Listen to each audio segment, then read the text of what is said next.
All right, welcome back everyone to this another episode in the series of ancient history of Bharat.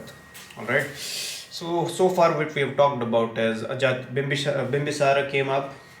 Then after Bimbisara was imprisoned and Bimbisara committed suicide, his son Ajat came to the throne. Ajat conquered the towns of Anga, and he managed to also subdue the Lichavis and also conquer some unrest that was going on in the central part of Bharat, the Madhya part of Bharat as well. Okay, now all this when this happened, so every kingdom suffers to this one problem, that is, every kingdom will have one or the other strong ruler in their dynasty. But what happens when their king lives out the life? Okay, so the same thing happened. The successors of Ajat were not exactly very strong. Okay, there were multiple successors to Ajat, some of his own sons as well, but they kept on fighting internally and kept on murdering. Okay, like we discussed in the previous video, there were 4 sons of Ajat who ruled after Ajat, but each son, each son murdered the father, like, right? So that way, and the people were fed up of this, and the people replaced the the sons of or the descendants of Ajat with Sisunaga. Sisunaga was another king. Okay, but again the same thing happened. Sisunaga, although he might have been a very strong and efficient ruler, but apparently not strong enough to rule an empire as large as Magadh. Okay, now this is something that it's still very true, even even after 2000 years. Okay, whenever there is a vacuum, you cannot, in the realm of power, there is no rule for vacuum. Okay, once when Ajat fell and none of his sons were capable enough to rule the Magadhan empire very efficiently. Okay, others might have noticed this, obviously. So there were other kings as well who came up after Ajat, but they were not strong enough, and this was the room for the Nanda dynasty. Okay, Nandas were the ones who conceptualized the idea of who will later, will do that, but later they will establish the Maurya Empire, the largest empire that this country has seen. Okay. All right. So today we are going to focus on the Nandas. So on the ruins of the empire that was built by Ajat came up the Nandas. The Jain works, again there are 2 sources over here, the Jain literature and the Buddhist literature. Okay, so the Jain work, Parishta Parvan, describes him as the son of a barber by a courtesan. Okay, the founder of the Nanda dynasty, the person who sets the foundation for the dynasty that was supposed to be the largest empire that this earth has seen. Okay, all right. The Puranas also brand the founder of Nanda dynasty as the son of the king Mahanandin by a Sudra woman. The Buddhist texts regard the Nandas as Anantakula, of the unknown lineage. Okay, so this again should tell you about the origin of this theory that only people who are born in a certain family have monopoly over certain things. Okay, that's not what it was. The Nandas themselves are considered to belong from the lower Varnas. Okay, the name of the founder and the first king of the Nanda dynasty is differently given in different texts. Again, so there are a discrepancy, but regardless of that, okay, the role of the king was to carry forward certain principles and certain way of life, and to set himself up as an example for the society to follow. Okay, hence it mattered that what was the the belief system or the faith system to which the king subscribed to, and hence you see why the Buddhist and the Jain texts mention. We've also discussed about Ajat and Bimbisara both. Okay, the Jain and the Buddhist texts both describe Ajat and Bimbisara had to have converted to their respective faith. All right. So yeah, the Puranas call him Mahapadma. Okay, the founder of the Nanda dynasty was Mahapadma. The Puranas call him Mahapadma, presumably either with reference to his military strength as the lord of an infinite host or immense wealth amounting to 100,000 millions. Bodhivamsa, according to the Mahabodhivamsa, it's a Buddhist text. Okay, his name was Ugrasena. Okay, so there is like a different, they'll say variation in names. Okay, different authorities agree in giving total number of Nanda kings as 9, that is Navananda. The Puranas take the first Nanda as the father and the other 8 as his sons. The Jain texts also know of 9 Nandas. Okay, so there were in total 9 Nandas. We don't exactly know were they offsprings. Okay, a single father and 8 offsprings, or we don't know. Okay, but there definitely were 9 Nandas.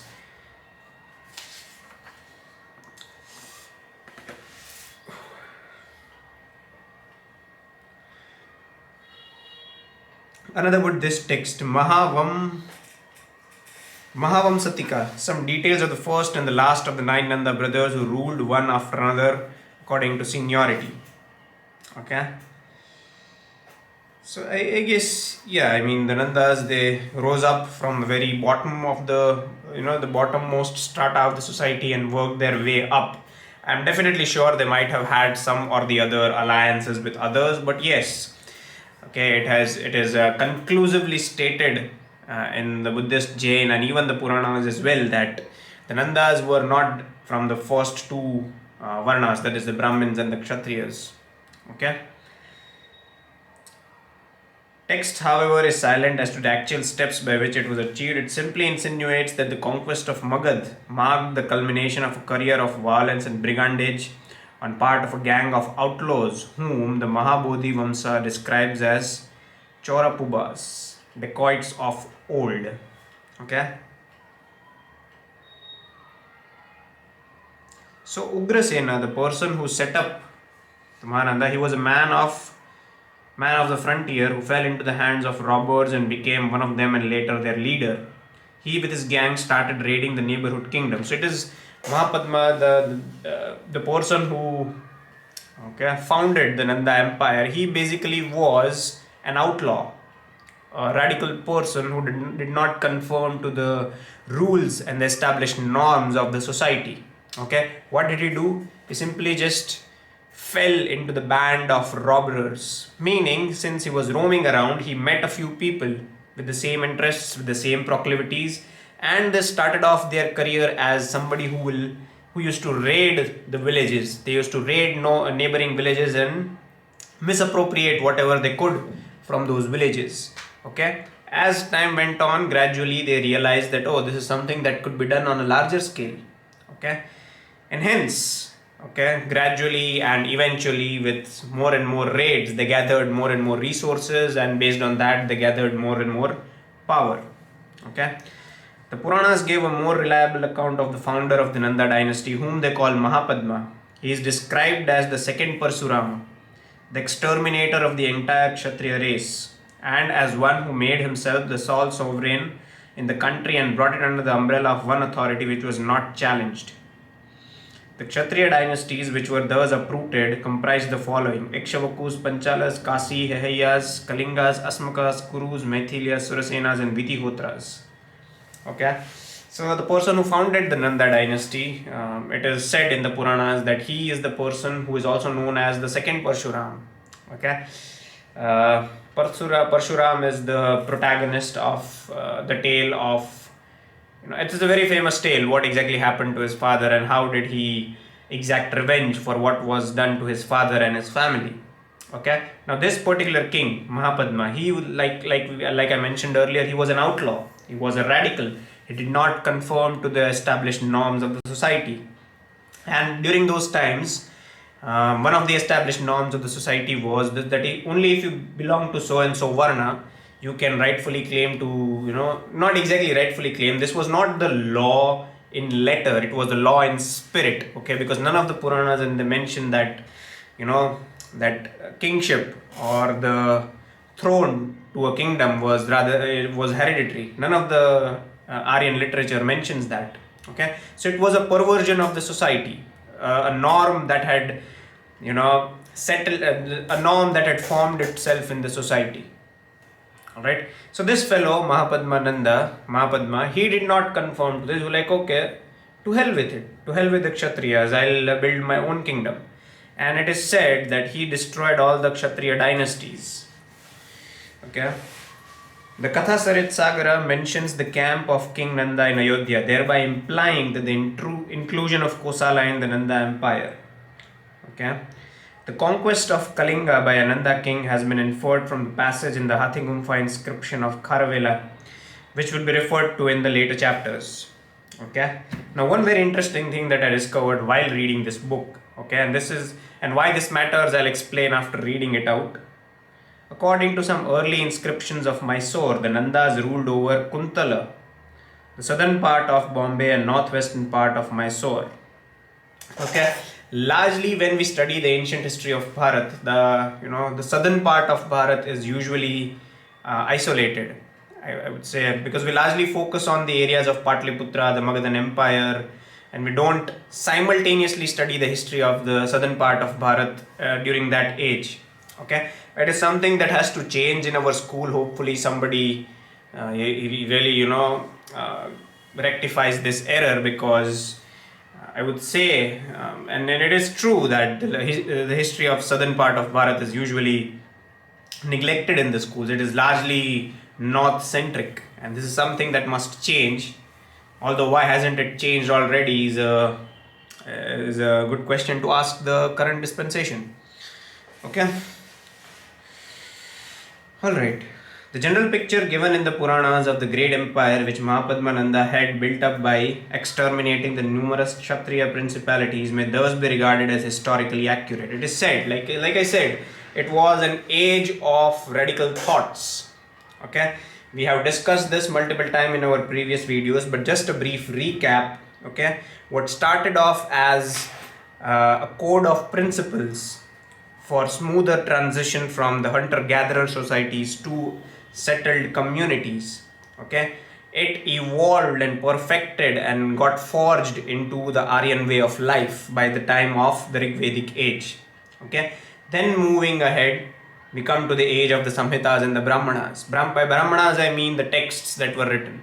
Okay, and then finally we come to the age of the Upanishads, when actually it was the culmination of the Aryan thought.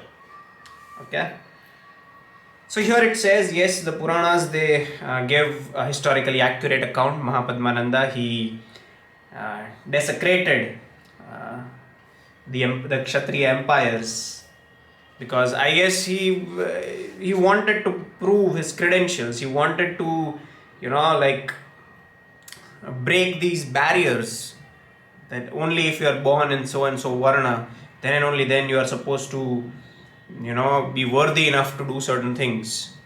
Okay. Mahapadmananda was of low origin, end of the age-long tradition of the political supremacy of the Kshatriyas. Like I said, he was a radical, and it was an age-long.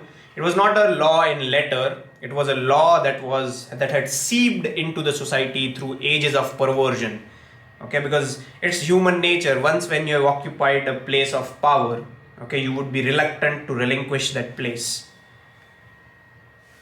In any case, the 6th and the 5th centuries BC hold out strange phenomena before us. Kshatriya chiefs founding popular religious sects which menaced the Vedic religion, and the Sudra leaders establishing a big empire in Aryavarth on the ruins of Kshatriya kingdoms.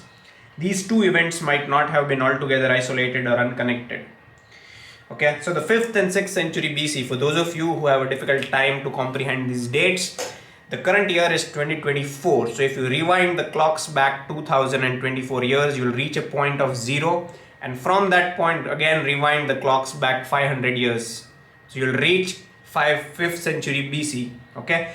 At that time was a very chaotic period for the polity of Bharat. Why? Because we see there were Kshatriyas who were finding new belief systems such as Buddhism. Okay, it is considered that the Sakyas were a Kshatriya clan, and Gautam Buddha belonged to the Sakya clan. So Gautam Buddha in essence was a practicing Kshatriya, although later in his life he gave up all of that.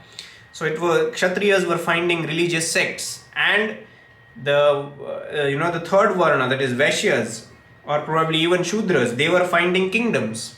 So that was, I would say, a chaotic churn in the history of Bharat, where I guess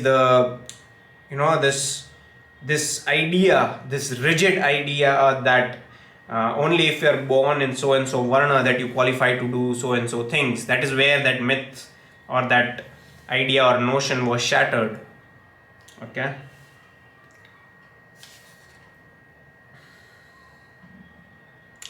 We know very little of the subsequent history of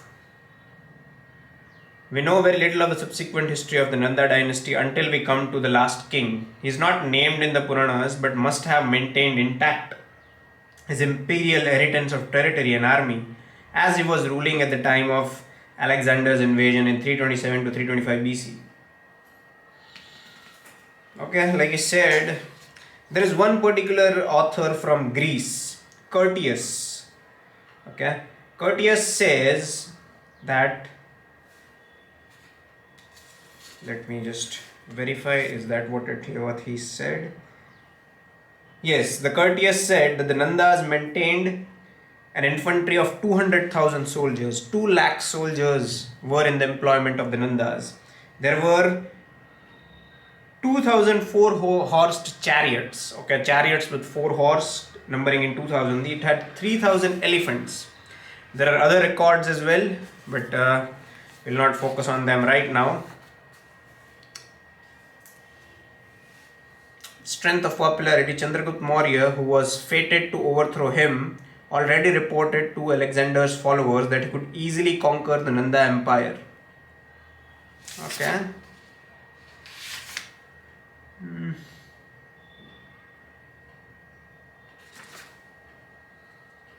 Because its king was so much hated and despised by his subjects for the wickedness of his disposition and the meanness of his origin. Okay, this report was also confirmed by King Porus of Punjab, who added that the king of the Gandharas was a man of quite worthless character and held no respect, as he was thought to be a son of a barber. Okay, now Mahapadma Nanda, alright, he, despite all his accolades that he had managed to accumulate all throughout his career, okay, it was considered, okay, it is written in this book, it was considered that he was the person who accumulated a lot of wealth, and that's not a problem. Okay, kings having extravagant wealth is not a problem. The problem was the source of his wealth. Okay, he charged exorbitant tax rates on his subjects.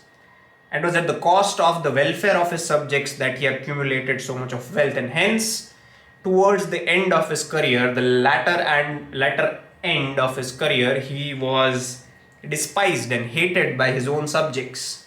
Okay, and just like anything else, there was a power vacuum.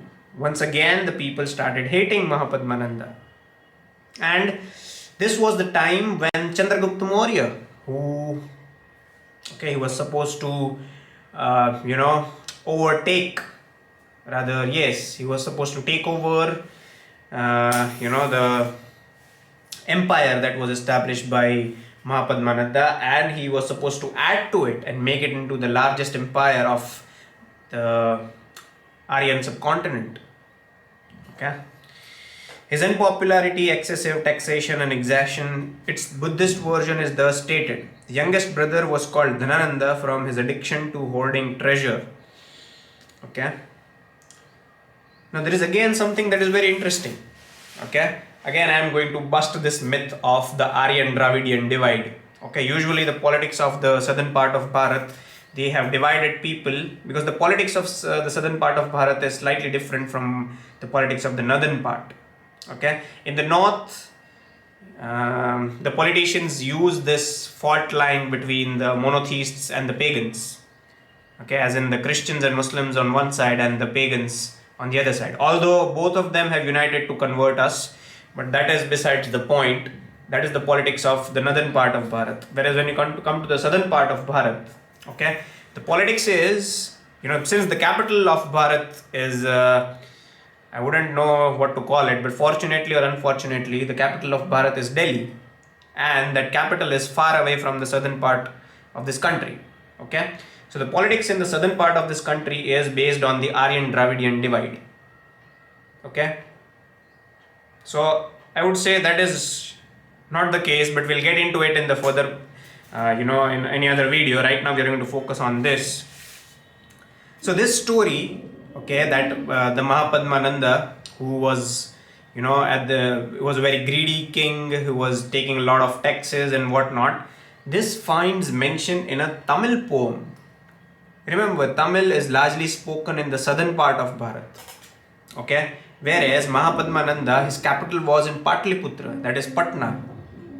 Okay, and having a story in folklore is, I would say, there has to have been some strong and very deep connections between the two to have something of such sort. Okay, this story of his hoarded and hidden wealth is hinted at in the Tamil poem, stating how the wealth of the Nandas, having been accumulated first in Patali, hid itself in the floods of the Ganga. Okay, so there is a folklore. So how do stories get assimilated into folklore? Okay, there has to have been some connections, cultural connections, people to people connections in faith. Okay. Alright, Nandas, there were Jain ministers, their learnings, yes, extermination of all the Kshatriya states. It's all there in this book on page number 34. Jain influence spread from the ministers to both court and the society. Now we come to the Magadhan Empire, the empire of the Magad. Okay, the first great empire in northern Bharat. Okay, the foundations that were laid by Bimbisara and his son. So, brief recap: Bimbisara, Ajatshotru, then comes a few of the sons of Ajatshotru, then they were replaced by Sisunaga, then comes the Mahapadmananda who establishes the Nanda dynasty, and finally Mahapadmananda is overthrown by Chandragupta Maurya. Okay. Alright. So why exactly did Magad develop into, such a coveted seat? Okay. One might ask, why were it was only the seat of Magad that developed these ambitions of establishing an empire? There were other great empires as well. Why did not Kosala, why not even Kashi, why not even other empires had this ambitions of sovereignty over the entire subcontinent? Okay. So there were certain natural features, as always, natural and geographical features have played roles when it comes to security and stability of a state. Okay. So the mighty Ganga served as an admirable means of defense and communication between both the upper Bharat and the sea. The older capital city of Rajgriha, surrounded by 7 hills, and the later and more famous Patliputra at the junction of the Ganga and the Son were both well protected by nature. Okay, so once when you are sure about your home fort being safe, then only then you can focus on going on other campaigns outside your home ground or your kingdom. Okay.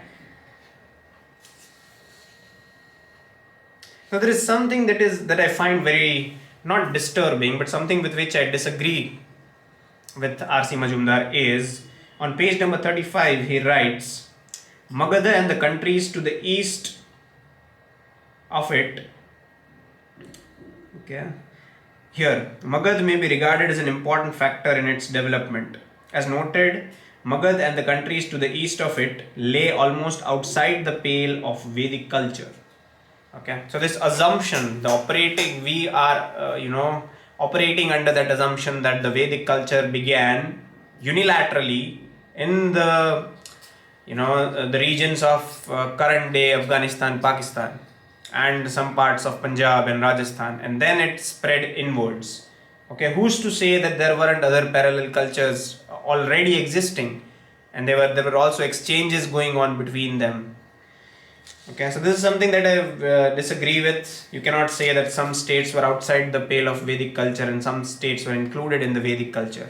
The entirety of the Bharat subcontinent were Aryans. Okay. Now we can get into the specifics, but that would require some sort of maturity from our populace, because once that we get into it, okay, there will be some difficult conversations that we will have to have. Okay, so hopefully not right now, but in the future people will be ready to have these conversations. Okay, next comes the chronology debate. Okay, the most favorite debate that the Westerners you like to have with us, that how do you solve the problem of chronology. Okay, in fact they themselves do not have proofs about was Jesus Christ exactly born on 25th of December. I'm just asking a question, no need to get offended. Okay, which even biblical or canonical source can you quote to say that Christ was born on 25th of December? Not that I have anything against the Christians, I'm simply just asking a question. If you have so much interest in the chronology of Bharat, as in who came first, who came second, when this war took place, when the other war took place, why not talk about your chronology? Okay, why not talk about your dates? All right. So yes, there is considerable disagreements about the chronology because of obvious reasons, because we do not have proofs about when exactly what started, and the proofs might have survived had we not burned, not we, had the libraries in Nalanda and Gandharva and all the other smaller libraries were not burnt. So there was a reason why these libraries were burnt. You cannot be so naive and gullible to assume that no, whatever burnt in Nalanda and Gandharva had no historical value. Okay. So, I mean, there is a lot of back and forth about,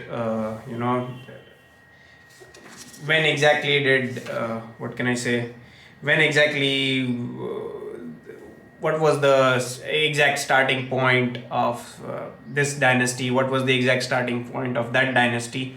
But let's not get into that. There is one date that is fixed, is the death of Buddha. Okay. The earliest, here. So the death of Buddha is expected in 486 BC. That is what is expected. Even though there are some discrepancies in here as well. Some Sinhalese as in the Buddhist texts that were written in Sri Lanka, okay, they record the death of Buddha at some other date. So there is no concrete and unanimous agreement between the scholars about the date of the death of Buddha. So it's very difficult. And on page number 38, RC Majumdar has, provisionally, there are some dates that are largely adhered to by the scholars of history. It's there, but it's not the dates that matter, I would say.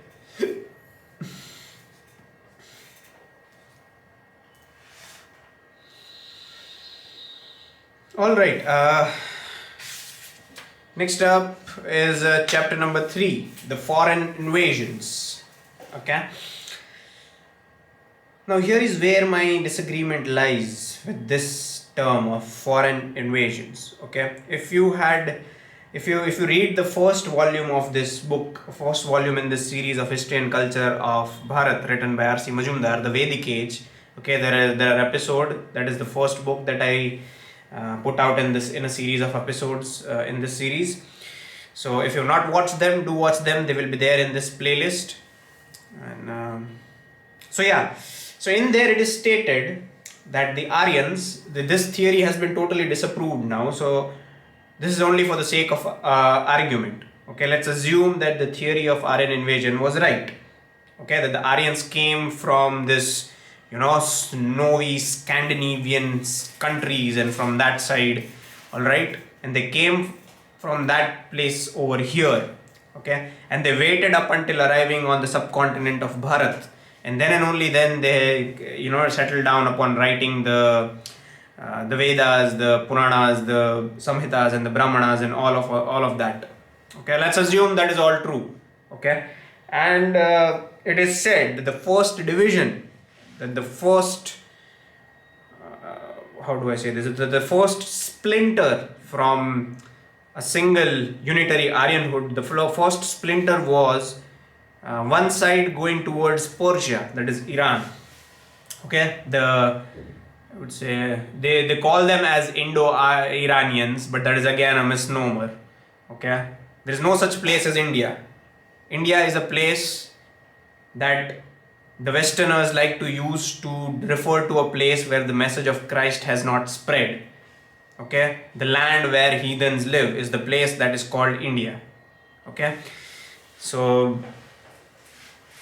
if at all that is true, that the first splinter was between the first splinter was Indo-Iranians. Again, it's a misnomer, but for the lack of a better word, let's use that. Okay, so the one branch of Aryans went into Bharat, another branch of Aryans went into Iran and Persia.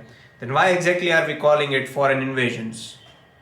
So, was there a time like there were multiple, not even multiple, there has to have been at least, I would say, 50 or 100 centuries for them to forget at all anything about their connections with the Aryans, and then again come into this country and call themselves as foreigners, and hence we call it as foreign invasion.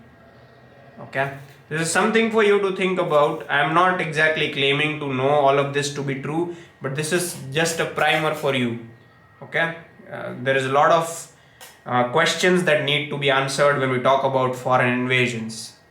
Okay, so here in this chapter number 3, RC Majumdar calls it as foreign invasions, and the first one of that is the Persian invasion. Okay, a process of political unification under Magad. Okay, while the interior of Bharat, they were focusing on political unification under Magad, the frontier states were left undefended. Okay, the relations between old Persia or Iran and Bharat have been described in the first volume. Okay, again RC Majumdar uses the word India. Did really that word exist during the time that we are talking about, 3rd and the 2nd century BC? No. Then why name it something that did not exist during that time? Let's call it Bharat. The Avestan passages. Avesta is a holy book of the Persians. So Avestan passages, indication of a political hold which old Iran had obtained on the northern Bharat. But corroboration of details of this political connections are lacking. Okay, there is no evidence to suggest that there were some political connections between the northern part of Bharat and the parts or the lands on which currently the country of Iran stands. Okay.